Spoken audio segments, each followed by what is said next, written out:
Good afternoon. I want to start by thanking the House committees for working hard this week to advance critical components of the economic plan that I've put before the Congress. I know we still have a long way to go, but I'm confident the Congress will deliver to my desk both the bipartisan physical infrastructure plan and the Build Back Better plan that I have proposed. And I've said many times before, I believe we're at an inflection point in this country. One of those moments where the decisions we're about to make can literally change the trajectory of our nation for years and possibly decades to come. Each inflection point in this nation's history represents a fundamental choice. I believe that America at this moment is facing such a choice. And the choice is this: are we going to continue with an economy where the overwhelming share of the benefits go to big corporations and the very wealthy? Or are we going to take this moment right now to set this country on a new path, one that invests in this nation, creates real sustained economic growth, and that benefits everyone, including working people and middle-class folks? That's something we haven't realized in this country for decades. The data is absolutely clear. Over the past 40 years, the wealthy have gotten wealthier, and too many corporations have lost their sense of responsibility to their workers, their communities, and the country. Just look at the facts. CEOs used to make about 20 times the average worker in the company that they ran. Today, they make more than 350 times what the average worker in their corporation makes. Since the pandemic began, billionaires have seen their wealth go up by $1.8 trillion. That is, everyone was a billionaire before the pandemic began. The total accumulated wealth beyond the billions they already had has gone up by $1.8 trillion. Simply not fair. And how is it possible that 55 of the largest corporations in this country paid $0 in federal income taxes? They made over $40 billion in the year 2020, and they paid zero. Think about that. $0 in federal taxes on $40 billion in profits. How is it possible that the wealthiest billionaires in the country can entirely escape paying income tax on what they've made? How is it possible for millionaires and billionaires that can pay a lower rate of tax than teachers, firefighters, or law enforcement officers? Here's the simple truth. For a long time, this economy has worked great for those at the very top, while ordinary, hardworking Americans, the people who built this country, have been basically cut out of the deal. And I've said this from the time I announced I was going to run. I believe this is a moment of potentially great change. This is our moment to deal working people back into the economy. This is our moment to prove the American people that their government works for them, not just for the big corporations and those at the very top. When I was sworn in as president, the nation was struggling to pull out of the worst economic crisis since the Great Depression. Job growth was anemic, with just over 60,000 new jobs per month in the 3 months before I was sworn in. Then we went to work and passed the American Rescue Plan back in March. And it worked. It's still working. Over the last 3 months, we've been creating on average 750,000 new jobs per month. Our economy is growing at the fastest rate we've seen in nearly 40 years. Our recovery is unique in the world. We're the only developed country in the world whose economy is now bigger than it was before the pandemic. While this is all good news, I know many Americans are still struggling to make it through each and every day. For too many, it's harder and harder to pay the bills: food, gas, rent, healthcare. I get it. We still have a long way to go to get the economy where it needs to be. As I've said for a long time, coming out of this economic crisis as deep as the one we're in was never going to be easy, but we're doing it, and we can continue to do it. COVID, supply chain issues, bad actors seeking to profit off the pandemic are all contributing to the challenges we're facing. That's why I've made getting COVID under control my top priority from my first day as president. Everything from our public health to our economy depends on this. We've made enormous progress against the virus through the summer, and now we put ourselves in a strong position to battle this Delta variant. That's why the actions I proposed on vaccines last week are so critical. From requiring federal workers to get vaccinated, requiring healthcare workers to be vaccinated, requiring employers with over 100 employees to institute vaccine and/or test protocols, calling on for them to be able to know what their employees are doing before they walk through the door, calling for vaccine or test requirements to enter big venues, and a whole series of steps I propose to protect our kids in schools. Wall Street firms have analyzed the impact of these plans, and they're projecting that these new requirements will help 12 million more Americans get vaccinated, which will help more businesses stay open and more Americans back to work. The data shows that the overwhelming majority of Americans agree with my proposal. There's no surprise, given that 76% of American adults have already gotten at least one shot. But we're facing a lot of pushback, especially from some of the Republican governors. The governors of Florida and Texas are doing everything they can to undermine the life-saving requirements that I proposed.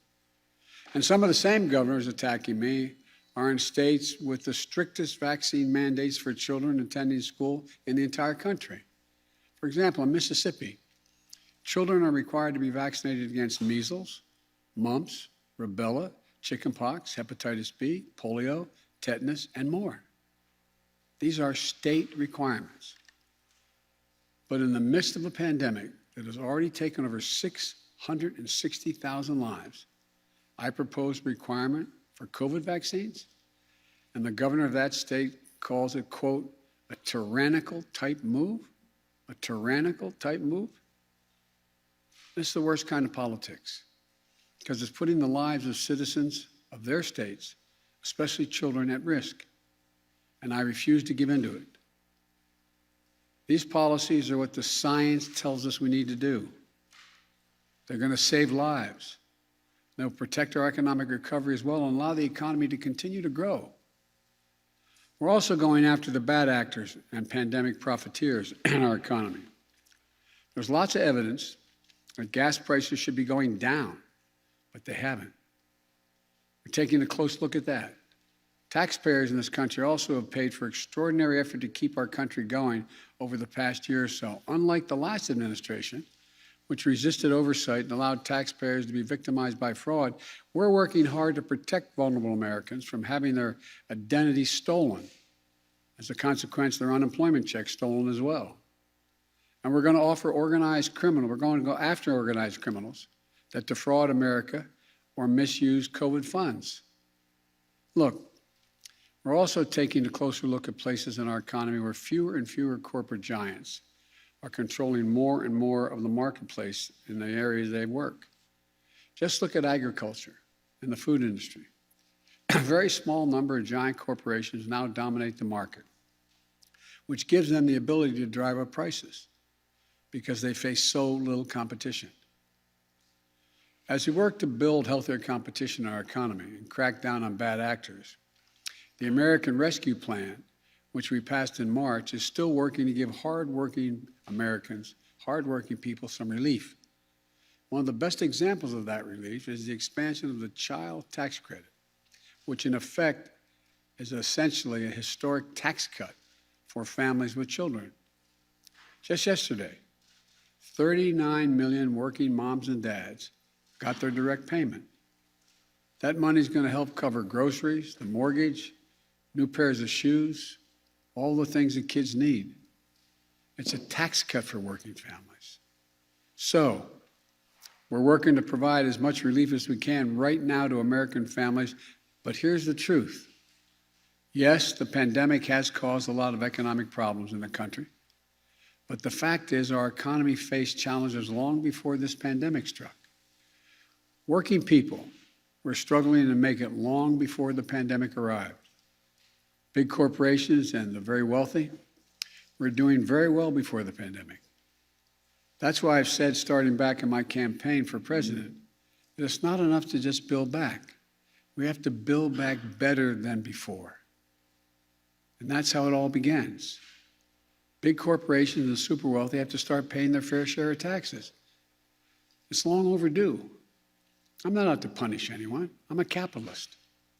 If you can make $1 million or $1 billion, that's great. God bless you. All I'm asking is you pay your fair share. Pay your fair share, just like middle-class folks do. But that isn't happening now. Today in this country right now, the top 1%, for example, evade an estimated $160 billion in taxes that they owe each year. Not new taxes, taxes that they owe. And the way it works is this.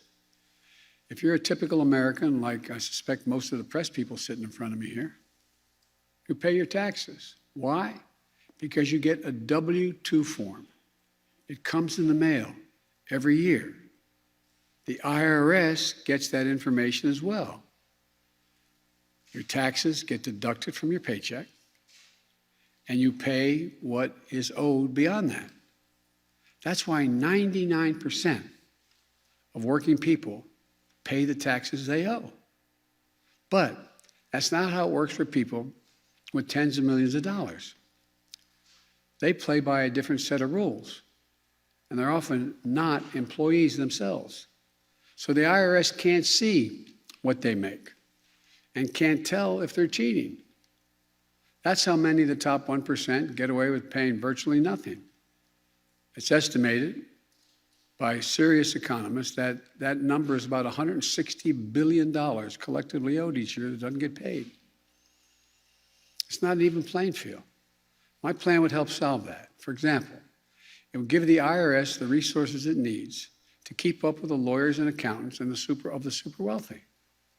It would ask just for 2 pieces of information from the banks of these folks, that the amounts that come into their bank accounts and what amounts go out of their bank accounts, so that the wealthy can no longer hide what they're making, and they can finally begin to pay their fair share of what they owe. That isn't about raising their taxes. It's about the super wealthy finally beginning to pay what they owe, what the existing tax code calls for.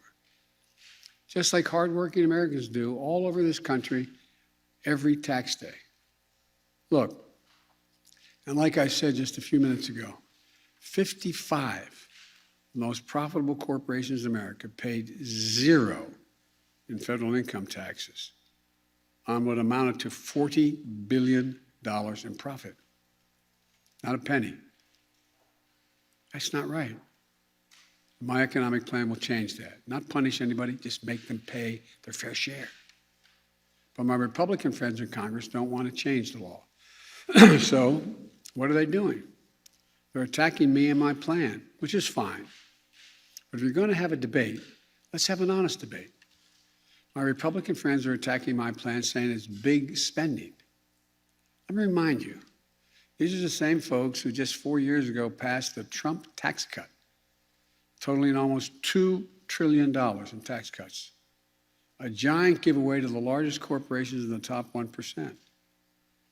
And listen to this, almost none of that $2 trillion tax cut was paid for.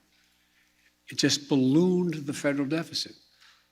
In fact, the unpaid bills racked up by the last administration are projected to increase the national debt by more than $8 trillion over time. What I'm proposing is totally different from that approach for 3 reasons. First, my plan is paid for. It's fiscally responsible because our investments are paid for by making sure that corporations and wealthy Americans pay their fair share. Second, we're not going to raise taxes on anyone making under $400,000. That's a lot of money. Some of my liberal friends are saying it should be lower than that. But only corporations and people making over $400,000 a year are going to pay any additional tax. And third, not only will no one making under $400,000 see their taxes go up, the middle class are going to get some tax cuts. some brakes. My plan benefits ordinary Americans, not those at the top who don't need the help. It's a historic middle-class tax cut, cutting taxes for over 50 million families. My Republican friends are making a different choice, though. They'd rather protect the tax breaks of those at the very top than give tax breaks to working families. It's that simple. But let me ask you this. Where is it written that all the tax breaks in the American tax code go to corporations and the very top? I think it's enough. I'm tired of it. For me, it's pretty simple. It's about time working people got the tax breaks in this country. That's what my plan does. And here's what it also does. By asking big corporations and the very wealthy to pay their fair share, it makes it possible to invest in America, to invest in the American people. According to leading economists, forecasters like Moody's and major international financial institutions, my plan will create jobs, make us more competitive, and grow our economy and lessen, not increase, inflationary pressure. I don't know if it's been handed out today, but by the way, 15 Nobel laureates in economics released a letter yesterday arguing that exact same point. They said, and I quote, and this is from 15 Nobel laureates in economics, quote, because this agenda, the one I'm talking about, mine, because this agenda invests in long-term economic capacity and will enhance the ability of more Americans to participate productively in the economy, it will ease long-term inflationary pressures. It will ease it. Let me highlight just a few provisions of my plan. I know this is long, and I apologize, but it's important, I think. My plan lowers the cost of daycare and childcare and elder care for families. And the added benefit of allowing millions of people, mostly women, who are not able to go back to work because of very young family members or elderly people they're taking care of. Allow them to go back to work. It's estimated in the millions can't go back. It lowers health care premiums for millions of families. It lowers prescription drug costs by giving Medicare the power to negotiate lower drug prices. And it strengthens Medicare by adding dental, vision, and hearing coverage for if you're on Medicare. It also extends the tax cut for families with kids that we passed in the American Rescue Plan in March. All of this will mean thousands of dollars in savings for the average American family on some of the toughest and most important bills they have to pay every month. My Republican friends talk a lot about inflation, but if you want to talk about actually lowering the cost of living for people in this country, my plan does just that. By strengthening the capacity of our economy, it will also reduce inflationary pressures over the long run. Here's something else my plan does. It confronts the crisis of extreme weather events that we're seeing all around us and around the world, but just here in America. We see it everywhere. We know it's real. In just the past few weeks, and there's more to come, I've seen the destruction of hurricanes in Louisiana, where winds got up to gusts to 179 miles an hour. A deadly toll from flooding in New York, where 20 inches of rain in New Jersey, more than 11 inches of rain in some areas. More than 5 million acres of our lands and communities have burned to the ground in wildfires just this year alone. That's more than the size of the entire state of New Jersey burned to the ground. When I was out in California, I flew over some of these areas. In addition, there's a severe drought in the West and the Midwest. There's a blinking code red out there for the nation. We can't wait to act. Extreme weather, just last year, cost the American public $99 billion in damage. $99 billion in damage last year. And unfortunately, we're likely to break that record this year.